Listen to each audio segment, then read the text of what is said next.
दुरितांचे झाले उगवणे आठवीन पाय हा माझा नवत रात्र ही दिवस पांडुरंगा. हा जीव आईच्या गर्भामध्ये असताना भगवंताला विनवणी करतो, देवा मला तुझ्या नरकातून सोडू अशी भगवंता विनवणी करतो.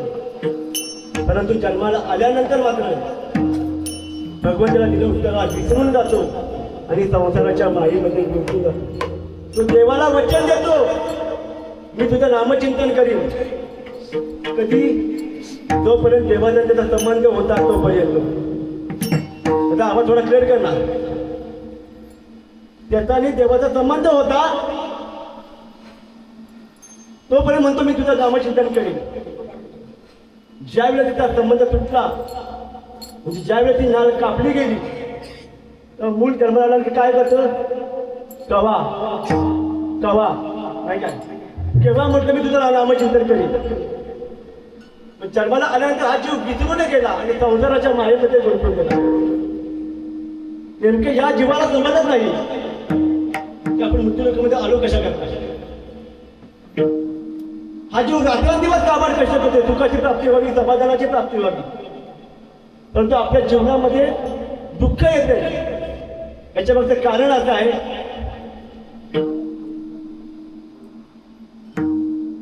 बघा माणसाची एक वेळ पंगत चुकली, आपण दुसऱ्या पंक्तीला जेवायला बसू शकतो.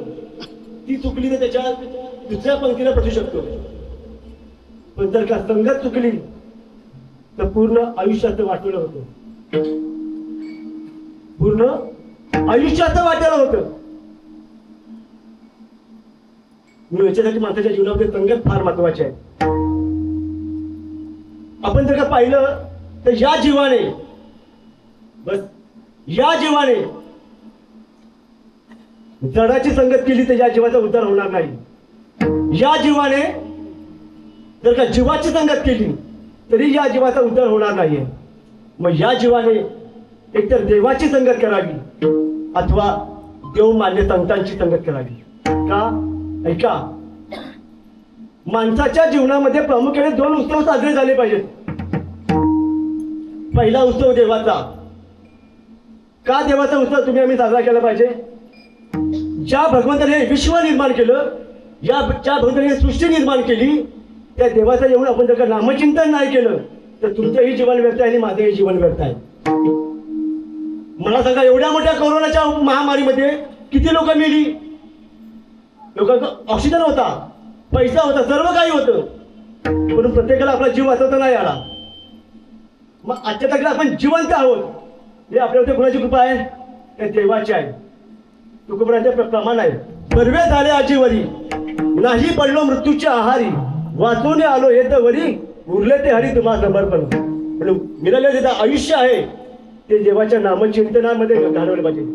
काल सारावा चिंतने, एकांतवासी गंगा स्नाने, देवाच्या पूजने, प्रदक्षिणा तुळशीच्या. एकदम नॉर्मली ऐकू दे, एकदम नॉर्मली. म्हणून तुम्ही आपल्या जीवनामध्ये देवाचा उत्सव साजरा झाला पाहिजे.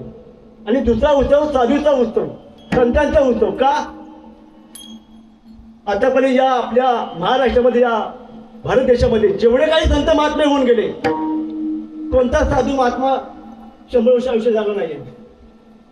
आपण पाहिलं तर नरहरी महाराजांचं फक्त 92 वर्ष आयुष्य आहे. नरहरी महाराजांचं.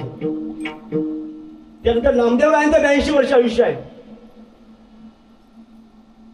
त्यानंतर म्हणजे तुकोबरायांचं अवघे 42 वर्षाचं आयुष्य आहे. का आपण तुकोबरायांचा बिजाचा उत्सव साजरा करतो? पाहिलं तर संत महात्मे एवढे श्रेष्ठ आहे. जगातले 3रे जगद्गुरु कोण आहेत? तुकोबर आहेत. पहिले कोण? आद्य शंकराचार्य, पहिले जगद्गुरु कृष्णमंदिर जगद्गुरु, दुसरे आद्य शंकराचार्य आणि 3रे जगद्गुरु म्हणजे तुकोबर आहे. म्हणून आपण त्याचा बिजाचा उत्सव साजरा करतो. नाथबाबांचं आयुष्यही तेवढंच आहे, अवघ्या 42 वर्षाचं. हिंदवी स्वराज्याचे संस्थापक छत्रपती शिवाजी महाराजांचं आयुष्य किती आहे? जवळपास तेवढंच आहे, 42 वर्षाचं आयुष्य आहे. महाराजांचं. परंतु महाराजांनी कार्य एवढं चांगलं केलं, त्यावेळी जर का महाराज नसते तर आज आमच्या माय मानवाच्या कपाळाला कुंकू असतं का? शोधू कुठार धावू कसर मीच स्वतःला वाहू कसर या मावल्यातून मावलून कधीच गेला माझ्या राजार माझ्या शिवबार. राजा होता उन्हात आपल्या मायमाची कपाला कुंकू आहे आणि सगळ्यात कमी आयुष्य माझ्या ज्ञानोबरायांचं आहे. किती? अवघं 22 वर्षाचे. पण काम एवढं चांगलं केलं की चंद्र सूर्य असेपर्यंत त्याच्या नावाचा सुगंध या महाराष्ट्रामध्ये दरवळत आहे. एक प्रमाण आहे, गेले दिगंबर ईश्वर विभूती,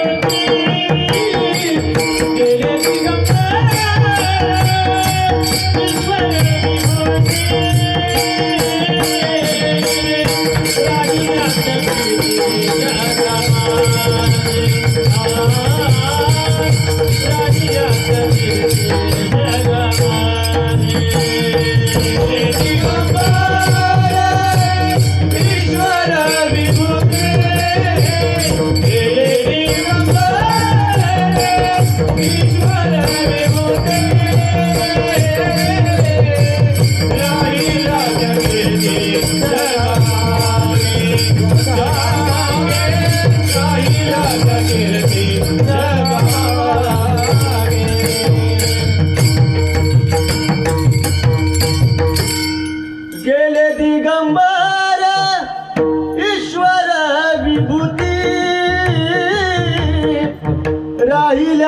कीर्ती जगा माझी राहिला त्या कीर्ती जगा माझी राहिल्या त्या कीर्ती जगा माझी.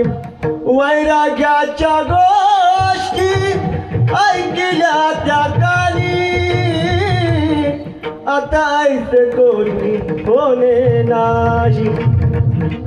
काय केलं म्हणजे ज्ञानोबरायांनी? अख्ख्या जगाची माऊली झाली. एक शेवटचा प्रसंग सांगतो आणि पुढे जाऊया आपण ज्ञानोबरायांच्या आयुष्यातला. ज्यावेळी म्हणजे ज्ञानोबराय समाधी अवस्थेमध्ये बसले त्यावेळी जगाचा मालक पांडुरंग परमात्मा रडू लागला आणि रुक्मिणी आई साहेबांनी पाहिलं, म्हणाले, मालक आतापर्यंत या भूमीवरती कितीतरी साधू संत जन्माला आले निघून गेले, तेव्हा तुम्ही एवढे रडले आणि आता का रडताय? त्यावेळी पांडुरंग परमात्मा सांगू लागला रुक्मिणी आई साहेबाला, रुक्मिणी अगं ज्ञानोबा माझा प्राण आहे, विठोबाचा प्राण का ज्ञानोबा माझा. अगं ज्ञानोबा माझा प्राण आहे म्हणून मी रडतोय. पांडुरंग परमात्मा रुक्मिणी आई साहेबाला ज्ञानोबराचं वर्णन सांगू लागला. हा देव म्हणती रुक्मिणी आईचा योगी देखिला नयनी, एका संजीवनी झाला त्रैलोक्याचा. ज्यावेळेला सर्व वर्णन सांगितलं त्यावेळी माझ्या रुक्मिणी आई साहेबांच्या डोळ्यात धारा लागल्या, रुक्मिणी आई साहेब रडू लागल्या. मग पांडुरंग परमात्मा म्हणाला, रुक्मिणी अगं ज्ञानोबा माझा प्राण आहे म्हणून मी रडतोय, मग तू का रडतेस? त्यावेळी रुक्मिणी आई सांगू लागल्या, म्हटले मालक मी म्हटलं ज्ञानोबा जाण्याच्या रडत नाही आहे. हो, ज्या माय माऊलीच्या पोटी असा थोर साधू जन्माला आला ना, मी त्या माय माऊलीला धन्यता देते. धन्य धन्य दयाची कुशी ज्ञानदेव जन्मले. तुमच्या आमच्याकडून देवाचा उत्सवही साजरा झाला पाहिजे आणि साधूचा उत्सव साजरा झाला पाहिजे. याच्याकरता आपल्या जीवनामध्ये संतांचा समागम असावा. संतांच्या समागमामध्ये गेल्याशिवाय आपल्या जीवनामध्ये नामस्मरण घडणार नाहीये. कारण संत या मृत्यूलोकामध्ये जन्माला आले कशा करता? आम्ही वैकुंठवासी, आम्ही वैकुंठवासी,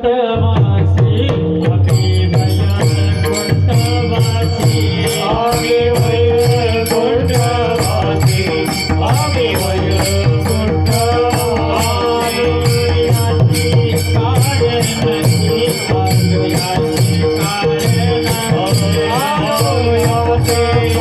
कारण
वैकुंठवासी आलो याची कारणाती बोलेले जे ऋषी जात भावे वर्ताया. आमचा जन्म कशा करताय? तुम्हा आम्हाला या भवसिंधू सागरातून चालून नेण्याकरता साधू संतांचा अवतार आहे. अडराणी भरले जग उच्चिष्टांचा भाग शेष उरला तो सेवू. आमचा जन्म कशा करताय? संतांचा उद्धार करण्याकरताय. म्हणून आपल्या जीवनामध्ये नामस्मरण घडलं पाहिजे. जगद्गुरु तुकोबर आहे तुम्हा आम्हाला ओरडून सांगतात, हकारोनी सांगे तुका, हकारून सांगे तुका.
हकारोनी सांगे तुका, नाम घेता राहू नका. देवाचं नामस्मरण घेतल्याशिवाय राहू नका. या जीवनामध्ये आलं तर मनुष्य देहाने तरच आपल्या देहाचा उद्धार होऊ शकतो.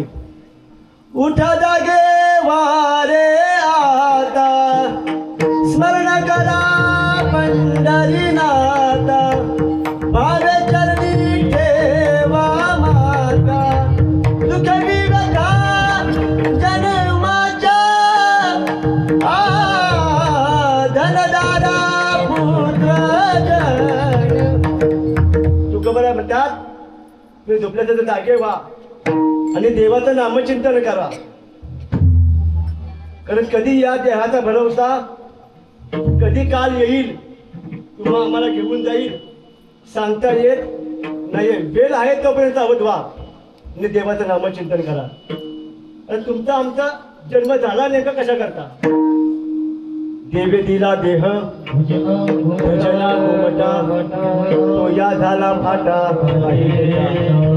पण तुमच्या आमच्या अज्ञानामुळे हा नाश पावतला ना. काय तुम्ही आम्ही नामचिंतन केलं पाहिजे.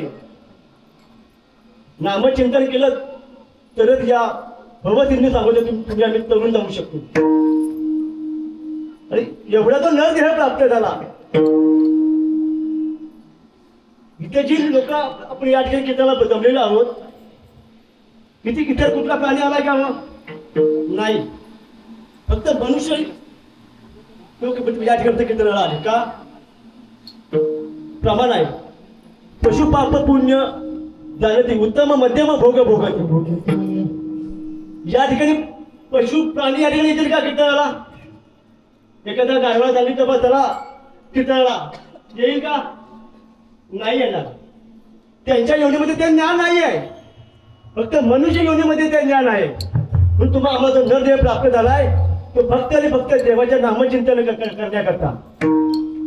दिली इंद्रिय हात पाय कान, दिली इंद्रिय हात पाय कान, दिली इंद्रिय हात पाय कान, दिली इंद्रिय हात पाय कान. बोलाया वचन, डोले मुख बोलाया वचन, बोले मुख बोलाया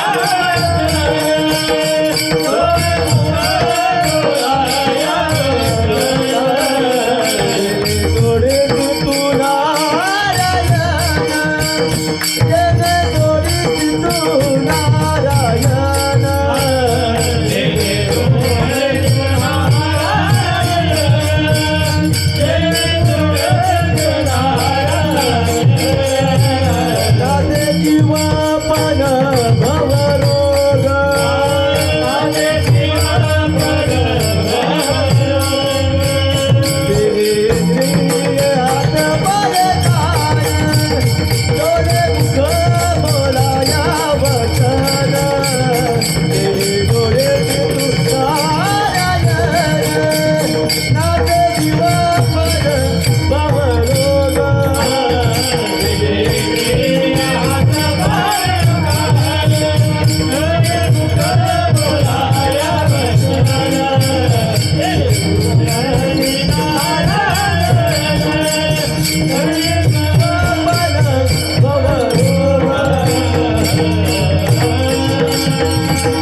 दिली इंद्रिय हात पाय कान डोळे मुख बोलाया वचन जे दोन्ही तू नारायण नाच जीवपण भव रोग. देवाने तुम्हाला आम्हाला इंद्रिय दिली कशा करता?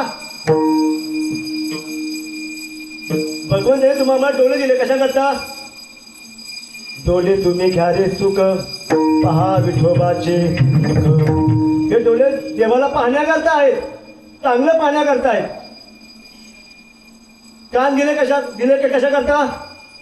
तुम्ही ऐका रे कान माझ्या विठोबाचे गुण. हे कान भगवंताचं गुणगान ऐकण्याकरता आहे, नको ते ऐकण्याकरता नाही. हे तोंड दिलं कशा करता? काय पण बोलण्याकरता नाही. बोलावा विठ्ठल पहावा विठ्ठल. हे तोंड फक्त देवाचं नामचिंतन करण्याकरता दिलंय, देवाचं नामस्मरण करण्याकरता. हात दिले कशा करता? टाळी वाजवण्याकरता. दुसरं एक हाताचं महत्व आहे. या हाताने दान करायचं, दान. हस्तशम भूषणम दानम. या हाताने टाळी वाजवावी, या हाताने दान करावं. पाय दिले कशा करता? भगवंताची वारी करण्याकरता. बघा एवढी सर्व आपल्या देवाने इंद्रिय दिली. प्रत्येक इंद्रियाचा तुम्ही विचार करा. ज्या व्यक्तीला डोळे नाही आहेत त्या व्यक्तीला जाऊन तुम्ही विचारा या डोळ्यांची किंमत काय आहे. जो अंधळा आहे त्याला विचारा या डोळ्यांची किंमत काय आहे. ज्याला ऐकायला येत नाही आहे त्याला विचारा या कानाची किंमत काय आहे. ज्याला बोलता येत नाही आहे त्याला विचारा या तोंडाची किंमत काय आहे. ज्याला हात नाही आहे त्याला विचारा या हाताची किंमत काय आहे. ज्याला पाय नाही आहे त्याला विचारा या पायाची किंमत काय आहे. एवढा सुंदर असा नव्हे तुम्हाला आम्हाला प्राप्त झालाय. त्याच्या जीवनामध्ये येऊन सार्थक करा, देवाचं नामस्मरण करा. यदा कदाचित तुम्ही आम्ही या देवाचं नामचिंतन नाही केलं, जर आपण यमाच्या हातामध्ये गेलो तर यम काय करतो? मारिती तोडीती जोडीती निष्ठुर यमाचे किंकर बहुसार नाही त्या यमा ती करुणा. यदा कदाचित हा नरदेव जर का गेला यमाच्या हातामध्ये गेला, यम म्हणत नाही हा माझा जवळचा आहे, नातेवाईक आहे, वेळ आहे तोपर्यंत सावध व्हा आणि देवाचं नामचिंतन करा. म्हणून महाराज म्हणतात या मृत्यूलोकामध्ये आलेल्या प्रत्येक जीवाने या भवसिंधू जागोतून जर का तरुण जायचं असेल तर या मृत्यूलोकामध्ये एक साधन सांगितलं. ते साधन सोपं आहेच, पण त्या नामस्मरणाने जन्मोजन्मीचे पाप जळून भस्म होतात. हे कोणतंच नामस्मरण आहे आणि सोपं साधन आहे. हे महाराज अभंगाच्या